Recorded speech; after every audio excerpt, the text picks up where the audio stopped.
ഈ കുപ്പായൊക്കെ കൂട്ടി പറയാണ് ഞാൻ ഇങ്ങോട്ടാന്നല്ലേ സേവ് ദ ഡേറ്റിന് വേണ്ടിയിട്ട് പ്രീ വെഡിങ്. അവിടെ നിന്ന് ട്രെയിനിൽ ഒരു ടാറ്റിങ് കൊടുത്ത് പൊരിച്ചവത്തിരി ബ്രേക്ക്ഫാസ്റ്റ് ആക്കിയിട്ട് ഞാൻ അവിടെ ഒരു പീനട്ട് ബർഫിയും പിന്നെ ഒരു കടലമുട്ടായി രണ്ട് സെയിമാണല്ലോ ഒരു ബിസ്ക്കറ്റും വാങ്ങിയിട്ട് പിന്നെ അവിടെ നേരെ ചലിച്ചു. അവളുടെ ബ്രദറും വരുന്നുണ്ട്. അവർക്ക് വിശക്കണ വിചാരിച്ചു വാങ്ങിയതാണ്. പോണാക്കിയത് തിരുവിൻ്റെ ഒരു പുലിവ് കണ്ടോ.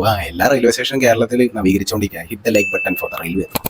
ആൻഡ് അവർ വരാന്ന് പറഞ്ഞത് 4:30 4:45 വരാതെ പിന്നെ നല്ല കട്ട പോസ്റ്റ് ആയിരുന്നു. അപ്പോൾ ഞാനും ക്യാമറയും മാത്രം. പിന്നെ ക്യാമറയിൽ നോക്കിയിരുന്ന് ദിസ് ഇസ് നോട്ട് ഫെയർ എന്നുള്ളൊരു ലുക്കും കൊടുത്തിരുന്നു. കുറച്ച് കഴിഞ്ഞപ്പോൾ അവർ വന്നു. പിന്നെ നമ്മൾ ഗൂഗിൾ മാപ്പ് ഇട്ട് നേരെ ലൊക്കേഷനിലേക്ക് ചലിച്ചു. ഏകദേശം ഞങ്ങൾ ഇറങ്ങിയ സമയത്ത് ഏകദേശം ഒരു 5 മണിയൊക്കെ കഴിഞ്ഞിട്ടുണ്ട്. ഞങ്ങൾ പ്ലാൻ ചെയ്ത ഒരു 4:30 ഇറങ്ങാനൊക്കെ ആയിരുന്നു. കാരണം അവളുടെ ബ്രദറിന് കഴിഞ്ഞ ദിവസം ഡ്രൈവ് ഉള്ളതുകൊണ്ട് ലേറ്റ് ആയതാണ്. പിന്നെ അവളുടെ നേരെ ക്യാമറ കൊണ്ട് ചെന്നപ്പോൾ അവളുടെ ആ ഒരു ലുക്ക് ഉണ്ടായി. ഓൾറെഡി ലേറ്റ് ആയതിൻ്റെ ഇടയിൽ കൂടി അവൻ്റെ ഒരു ഇത് ഉള്ള രീതിയിലുള്ള ഒരു ലുക്ക്. പിന്നെ ഡ്രൈവ് ചെയ്യുമ്പോൾ അവനെ ഉറക്കം കൊണ്ടായി അവിടെ ഒരു കാപ്പി പിടിക്കാൻ നേരിച്ചു. പിന്നെ എല്ലാവർക്കും വിശന്ന് തുടങ്ങി. സൈഡിലെത്തിയപ്പോൾ ദൈവം അമ്പലത്തിൽ നിന്ന് കുറെ പാട്ടൊക്കെ കേൾക്കുന്നുണ്ടായിരുന്നു. അമ്പലമൊക്കെ ഉണർന്നു തുടങ്ങിയ സമയമായിട്ടുണ്ടായിരുന്നു. പിന്നെ കോപ്പി റൈറ്റ് അടിക്കുന്നതുകൊണ്ട് സോങ് ഞാൻ കേൾപ്പിച്ചില്ല. ചൂടുണ്ട് എന്നുള്ള റിയാക്ഷനാണത് കണ്ടത്. കാവിലെ ഭഗവതിയെ അല്ലാന്ന് തോന്നാൻ മാഷ്ക്ക് ഭഗവതിയെ മുമ്പ് കണ്ട പരിചയമൊന്നുമില്ലല്ലോ. ഓ അങ്ങനെ നോക്കി വിട്ടു. പിന്നെ അതേ അമ്മ വീട്ടിൽ നിന്ന് കൊടുത്തയച്ചൊരു ചക്കപ്പഴം, ഇതെന്താ പറയാൻ അറിയില്ല, ഉണ്ണിയപ്പത്തിന്റെ കോലത്തിൽ ചക്കേനോട് ഉണ്ടാക്കിയ ഒരു സാധനം. അതും കഴിച്ച് പിന്നെ നേരെ നമ്മൾ ലൊക്കേഷനിലെത്തി. നമ്മൾ വടക്കുന്നാഥ ക്ഷേത്രത്തിൽ ആ ഒരു റൗണ്ടിലാണ് വീഡിയോ എടുക്കാൻ വേണ്ടിയിട്ട് അല്ലെങ്കിൽ സേവ് ദ ഡേറ്റിന്റെ ക്യാപ്ചർ ചെയ്യാൻ വേണ്ടി എത്തിയിരിക്കുന്നത്. ഇതേ അവളുടെ ഔട്ട്ഫിറ്റ് എൻ്റെ ഔട്ട്ഫിറ്റ് എങ്ങനെയുണ്ട് ഗൈസ്. അങ്ങനെ ഞാൻ അവിടെ എത്തിൻ്റെ ഡ്രസ്സ് ചേഞ്ച് ചെയ്തത് അവളെ വീട്ടിൽ നിന്ന് വരുമ്പോഴേ മാറ്റിയിട്ടാണ് വന്നത്. പിന്നെ അവിടെ നിന്ന് നേരെ അവരെ കണ്ടു, ക്യാമറമാനും വീഡിയോഗ്രാഫറൊക്കെ കണ്ടുപിടിച്ചു. പിന്നെ വന്നതൊരു അങ്ങനെ തന്നെയായിരുന്നു.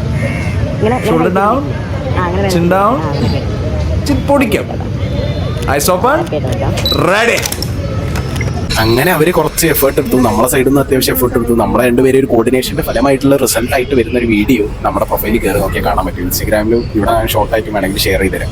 പിന്നെ അവിടുന്ന് മുല്ലപ്പൂ കൊടുക്കുന്നു, മുല്ലപ്പൂ വാങ്ങുന്നു, മുല്ലപ്പൂ ചുഴറ്റുന്നു, മുല്ലപ്പൂ തലയിലേക്കുന്നു. Maximum utilisation of the resources ആണ് അവിടെ നടന്നത്. അവിടുന്ന് ഒരു വെച്ചിരിക്കുന്ന ആൾക്കാർ ഒരു മുല്ലപ്പൂ കൊടുക്കുന്നുണ്ടായിരുന്നു. അവിടുന്ന് മേടിച്ചാണ് എന്തായാലും സാധനം മുതലായിക്കണം. പിന്നെ അവനായിരുന്നു നമ്മളെ കാരിയർ ആൻഡ് ദ ബാരിയർ.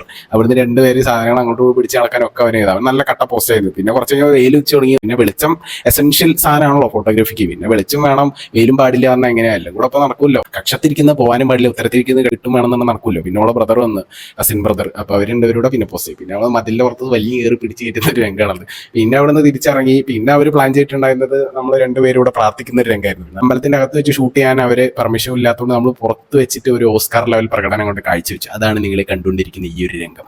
അങ്ങനെ പിന്നെ ആ ഒരു രംഗം കൂടെ പകർത്തിയതിന് ശേഷം ക്യാമറാമാനും വീഡിയോഗ്രാഫർക്കും ഒപ്പം ഭാഗ്യ ആൻഡ് റിൻഡി അവിടുന്ന് സൈനിങ് ഓഫ് പറഞ്ഞു.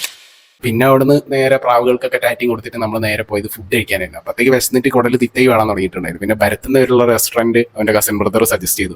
ഭരത്തുനിന്നുള്ള റെസ്റ്റോറൻറ്റ് എന്ന് പറഞ്ഞപ്പോൾ ഇവൻ്റെതാണെന്നുള്ള രീതിയിൽ ഒരു ചിരിൻ പാസ്സാക്കി നമ്മൾ നേരെ കയറി. അകത്തേക്ക് കയറിയപ്പോൾ മസാല ദോശ മുമ്പിൽ വന്നപ്പോൾ മികച്ച ലെവലിൽ ഒരു പ്രകടനം നമ്മൾ കാഴ്ചവെച്ചു. അതിൻ്റെ ഇടയിൽ കൂടെ ബദാം മിൽക്ക് കൂച്ചു എന്ന് പറഞ്ഞിട്ട് അവന് ബദാം മിൽക്ക് വന്ന സമയത്ത് അവൻ്റെ നേരെ ക്യാമറ ആയിട്ട് ചെന്ന സമയത്ത് അവൻ്റെ റിയാക്ഷൻ ആയിരുന്നു ഇത്.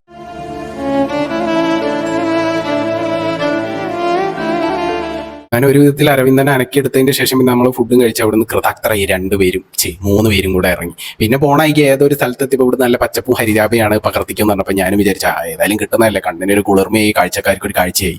അങ്ങനെ പിന്നെ അതും പകർത്തി പിന്നെ നമ്മൾ നേരെ യാത്ര തുടർന്നു. പിന്നെ നമുക്കിനി മോഡേൺ ഷൂട്ടിന് വേണ്ടി ഡ്രസ്സ് മാറാനൊക്കെ ഉണ്ട്. അപ്പോൾ അത് സെക്കൻഡ് പാർട്ടായിട്ട് നെക്സ്റ്റ് വീഡിയോയിൽ കാണിക്കുന്നുണ്ടാവും. അതിൻ്റെ കൂടെ കഴുത്തിന് ഒരു പെയിൻ വന്നപ്പോൾ ഞാൻ പില്ലേ എടുത്ത് വെച്ച് പോയി. അപ്പം നെക്സ്റ്റ് പാർട്ടിൽ കാണാം.